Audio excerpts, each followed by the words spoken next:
Yeah, What you think, Ohio State? this is awesome. Going to college here.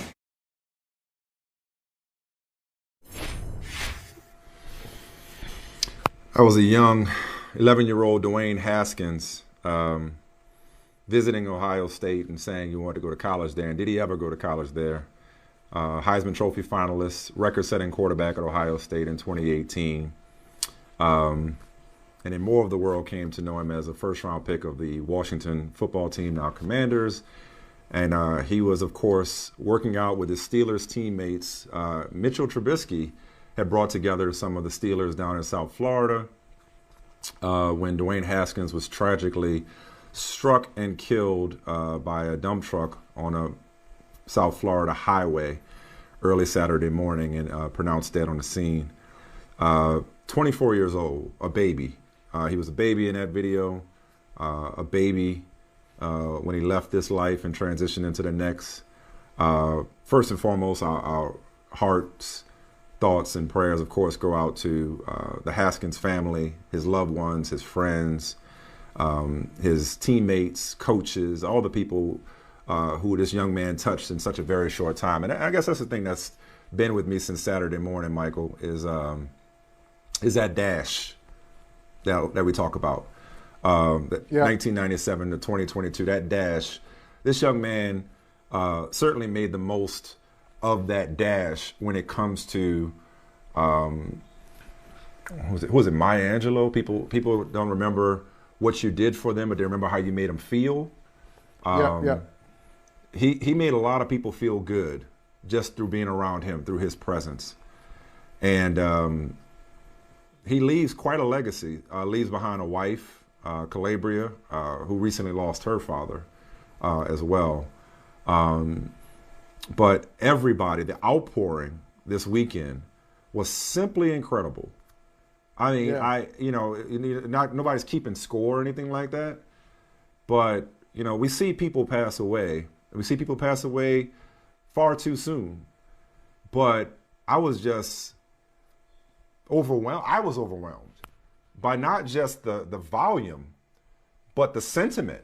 And it was consistent across the board that this guy was a wonderful young man, a great person who people were proud to call their friend, proud to call their teammate, proud to call their brother, proud to call their son, proud to call a Buckeye. There were just so many people that were hurt at the loss of this remarkable human being. So 24 years old, I mean, we could all just hope that we leave this life having left the kind of legacy and the kind of impact that Dwayne Haskins did in his short time on this planet. Yeah, well said. Just a shocking story, right? You wake up on a Saturday and you see this breaking news that Dwayne Haskins is no longer with us. So many people talking about how hard it is to reconcile, how hard it is for them to process what happened. Let's just start there. A lot of people saying that word devastated. Mason Rudolph said it. Mike Tomlin said it as well in his statement. And so did Ryan Day from Ohio State. There's so many people just looking at this story. A young man who was a few weeks away from his 25th birthday and had just been hanging out with his teammates to be gone.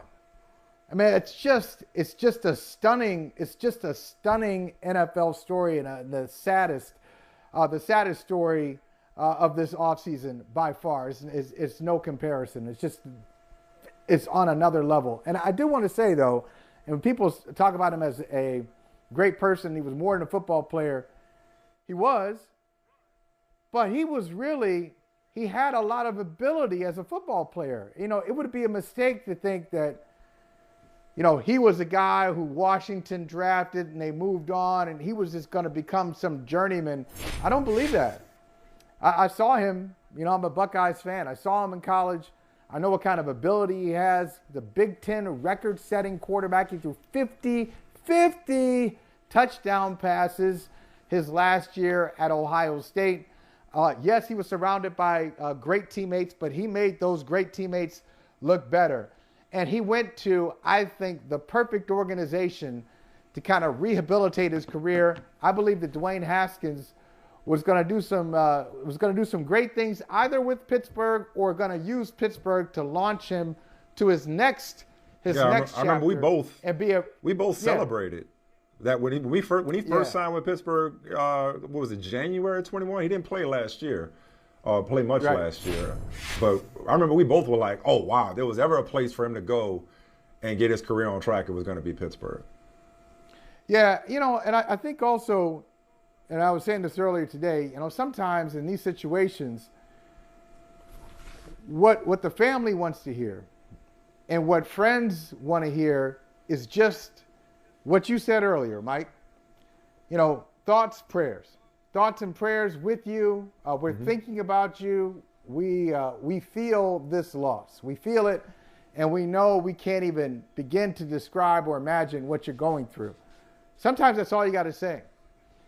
And in these cases, sometimes people just go a little bit too far, or they say too much, and they're trying to, I don't know, maybe like great intentions in some cases, or thoughtlessness in some cases. Sometimes there's not a lot to say beyond how heartbreaking it is. And if you find yourself going down that path, maybe you're going too far. Well, honestly, that's all I want to say about it. I'm going to take my own advice and say less. And I appreciate you stopping there, because I think way too much oxygen was given to the sidebar. And the sidebar became the main story at a certain point, and it should not have. I'm not giving it any more attention than it deserves. But there was a larger takeaway about the humanization or dehumanization of athletes, which I think that's worth talking about in general from this standpoint. Because, like the phrase, like more than an athlete, I don't know who first started saying it. It might have been LeBron, but it's usually assigned to an athlete who achieves a level of professional success and then parlays that success into business opportunities or media opportunities, or wants to become a storyteller, like somebody that can do more than just that can't be put into a box. It's not going to shut up and dribble, right? Right. I don't think that we often enough, look at athletes who have not reached expectations or reached their full potential as more than an athlete. What I'm trying to say is, even though Dwayne Haskins was not the franchise quarterback that the Washington football team drafted him to be, and even though he was a backup for the Pittsburgh Steelers, it doesn't mean that he did not have a significant and successful stay in the NFL. And like I said off top, do the most with his 24 years in this life. Like, he was more than an athlete by virtue of simply being the best version of him that he could be. He was more than an athlete simply by starting to figure life out, starting to kind of get himself together, like figure out what he wanted to do at age 25, which how many of us know what we're doing at 24, 25 years old? So he was more than an athlete, even if he wasn't, a highly successful or prolific athlete. The point is that all these guys are more than athletes, that all these guys and women are people first and foremost. And just by being a good person, just by touching teammates, the impact that he made on the Steelers organization, based on their statements, based on what TJ Watt and Mike Tomlin and Chase Claypool and Ben Roethlisberger wrote, like, just being in the room was enough for him to make an impact. Like, these people's impact should not be limited to their yards and touchdown passes. Like, this dude was somebody to a lot of people.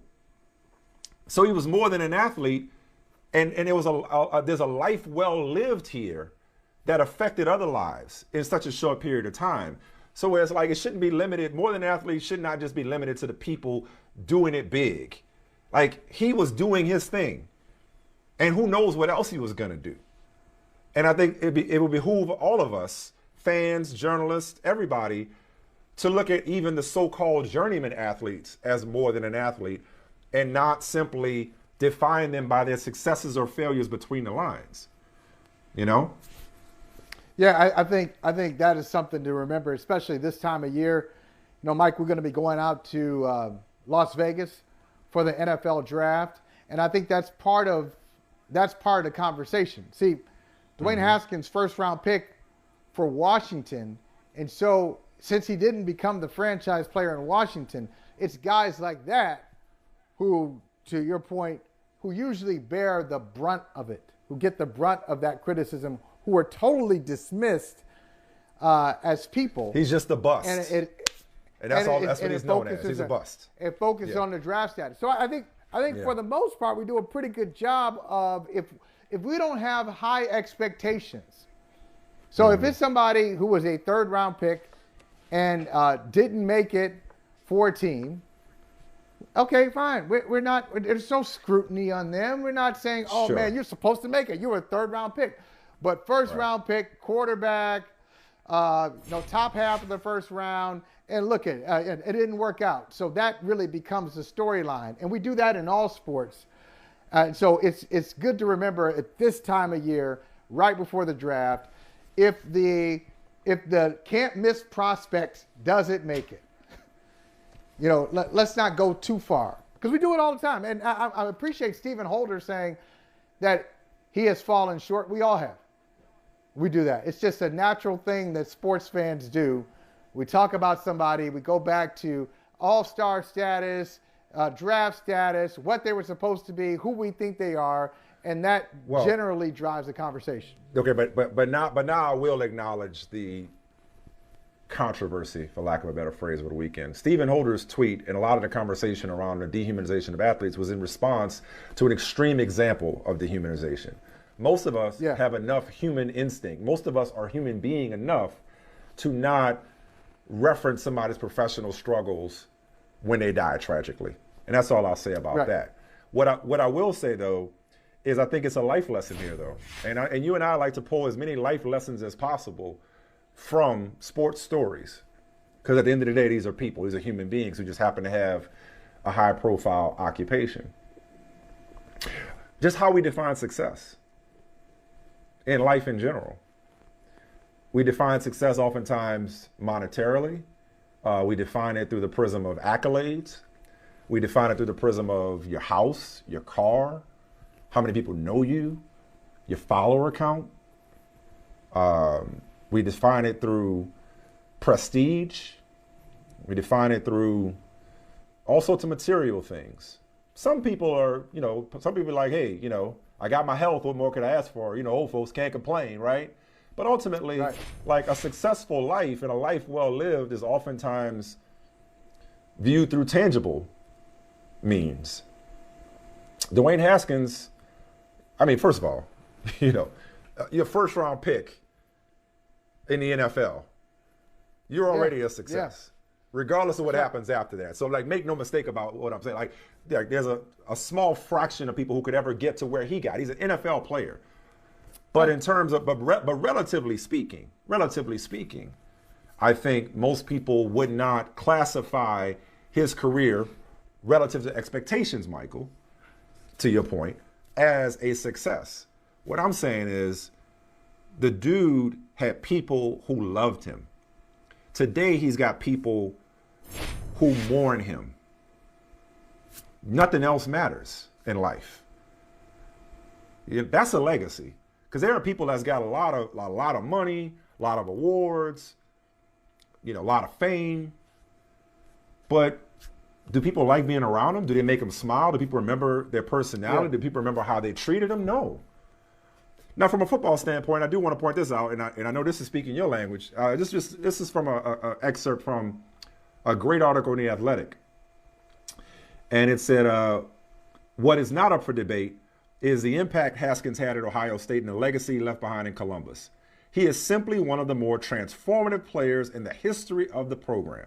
In 2018, his lone season as Ohio State's starting quarterback, Haskins set 28 program and 7 Big Ten records while throwing for 4,831 yards and 50 touchdowns. His name appears 92 times in the OSU record book. He finished third in the Heisman Trophy voting that year while winning Conference Offensive Player and Quarterback of the Year awards.